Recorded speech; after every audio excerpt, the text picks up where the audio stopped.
یزید پلیت کے گھر ماتم۔ جب یزید کی بیوی ہند بنت عبداللہ نے یہ خبر سنی کہ امام حسین علیہ السلام شہید کر دیے گئے اور ان کا سر یزید کے دربار میں لایا گیا ہے تو کپڑا اوڑھ کر باہر نکل آئیں اور کہنے لگیں کہ اے امیر المومنین، کیا رسول اللہ کے لخت جگر کے ساتھ یہ معاملہ کیا گیا ہے؟ اس نے کہا ہاں، اللہ تعالیٰ ابن زیاد کو ہلاک کرے۔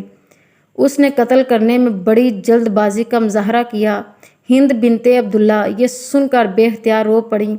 اس کے بعد اہل بیت کی قیدی عورتیں اور بچے یزید کے سامنے لائے گئے اور سر مبارک مجلس میں رکھا ہوا تھا۔ امام حسین علیہ السلام کی دونوں شہزادیاں فاطمہ اور سکینہ پنجوں کے بل کھڑے ہو کر اپنے والد کے سر مبارک دیکھنا چاہتی تھیں، جبکہ یزید ان کے سامنے کھڑا ہو کر چاہتا تھا کہ وہ یہ سر نہ دیکھ سکے، لیکن جب ان کی نظر اپنے والد کے سر پر پڑ گئی تو وہ بے ساختہ رو پڑیں، حتیٰ کہ ان کے رونے کی آواز سن کر یزید کے گھر کی عورتیں بھی چلا اٹھیں اور یزید کے محل میں ایک ماتم سا سماں بندھ گیا۔ Like and subscribe this channel. Thanks for watching. جزاک اللہ.